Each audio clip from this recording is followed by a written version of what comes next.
Welcome to a course on sequence and series. In this lecture, we are going to see Cauchy's theorem on limits. This is the first theorem of Cauchy on limits. In this theorem, what we are having is that limit n approaches infinity of the sequence an is L. Then limit of this quantity is also L. This is what we are going to prove. Right? So let us start the proof. Here it is given that an converges to L, right? So whenever we are given that an converges to L, let me take what Bn to be, okay, this is what we are taking, Bn to be an minus L, right? So when I take Bn as an minus L, this implies what? My an is equal to Bn plus L. What is L here? It is a fixed quantity, right? So it is a limit of some sequence, which means it is a fixed positive quantity, right? Sorry, it is not a positive quantity, it is a fixed finite quantity, right? So we have something of this sort, and an approaches L, that is an converges to L, implies what? Bn plus L converges to L. So this implies what? Bn converges to 0, right? Then there exists some k which is a positive quantity such that absolute of Bn is less than k for something, right? This is for all n in n, right? So this is this Bn is a convergent sequence which converges to 0 using the definition of a like what? Convergent sequences are bounded sequences, right? So using the boundedness theorem, using the boundedness result, we are able to identify some positive quantity such that absolute of Bn is less than k. This is what we are having, right? Next, what we are going to do is that we are going to consider a1, a2, etc. till an upon n. We have to evaluate the limit of this quantity, right? So this is what we are considering. In the place of a1, what can we substitute? We can substitute b1 plus L, then b2 plus L, and it goes till what? Bn plus L upon n. Now collect only the b terms, that is b1 plus b2 etc. till bn upon n, right? And if you collect the L terms, it is going to be n times of L upon n. So n gets cancelled. We have only L, right? And by the definition of convergence, using the convergence of this one, we can write absolute of Bn minus 0 less than this is convenience. As I told you in the previous lectures, it is just a matter of convenience, right?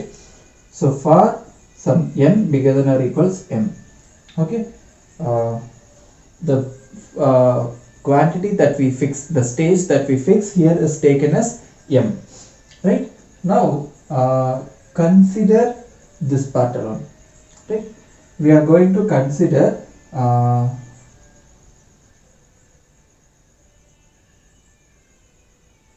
this part minus 0, right?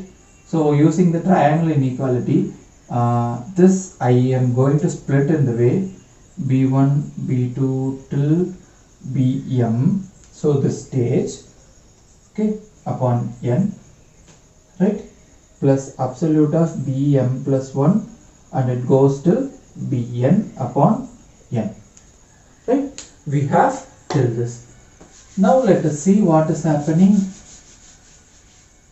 Okay.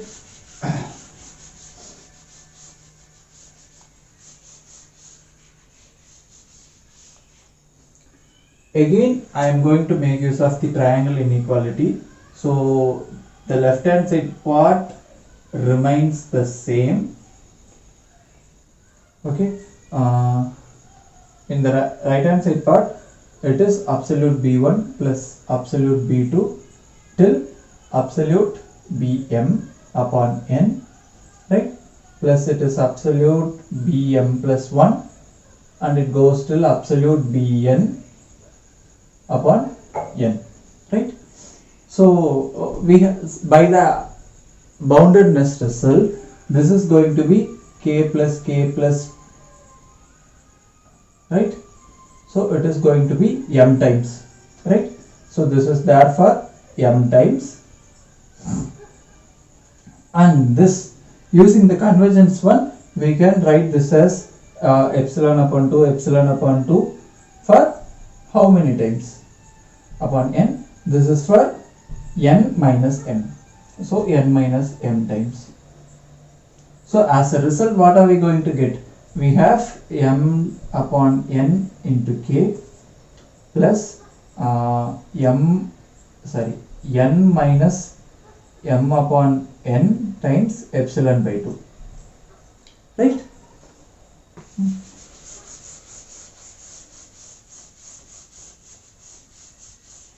So here I am going to choose the value of n, right? So whenever I choose, I have to get this quantity to be epsilon by 2. Since, okay, here itself you may compare that this quantity is less than epsilon by 2. Only this quantity I am talking, right? Here also I am trying to get epsilon by 2. Okay, this is trivial one. So there is nothing much to explain about this thing. Now we are considering only this part, and here we must get epsilon by 2. So for which we can choose n value, because m is a fixed stage, right? K is the bound of the sequence, and here remember what we have to get is this has to be epsilon by 2, right? So if it has to be the case, my n has to be what? So m times of k epsilon 2, it has to be n. So if you choose n is bigger than 2mk upon epsilon, we don't know whether this is an integer quantity or real quantity or rational or irrational. We don't know anything about this. That is why we are choosing n is bigger than 2mk upon epsilon, so that even if it is some non-integer quantity, integer after that, okay, an integer which comes after this quantity, that is what the minimum possibility for n.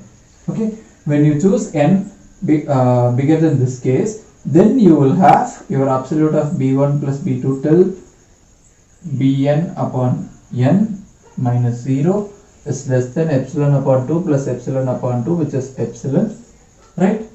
Therefore what?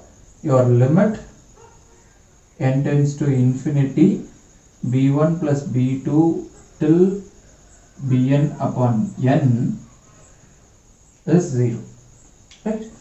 Now we have to replace. What was bn? Bn was an minus l, right? So this implies limit n tends to infinity a1 plus l, a2 plus l, and it goes till what? An plus l upon n, which converges to 0, right? Now this part, this quantity, for the simplicity purpose, let me take Sn upon n, right? So limit n tends to infinity Sn upon n plus n times of l upon n is 0. So which implies limit n tends to infinity Sn upon n as nn gets cancelled, so it is l. So this completes the proof of this theorem. Now let us see an example to illustrate this theorem. Look at these problems. Let us solve these things. Okay, in the first we are asked to examine the convergence of this thing. Here in the Cauchy first theorem on limits, we have a1 plus a2 and the summation goes on till an upon n we have, right? Whereas here we have something else. So in such cases, what we have to do is that we have to consider this one in the form that we require. We need n here, right? Okay, have n, multiply and divide by n, and you have what? 2n plus 5 which is there in it. So your value is not altered, but you are trying to have in the form that you want, right?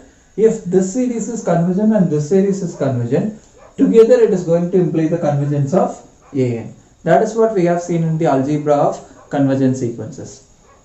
Okay, we know that it converges to 1, right?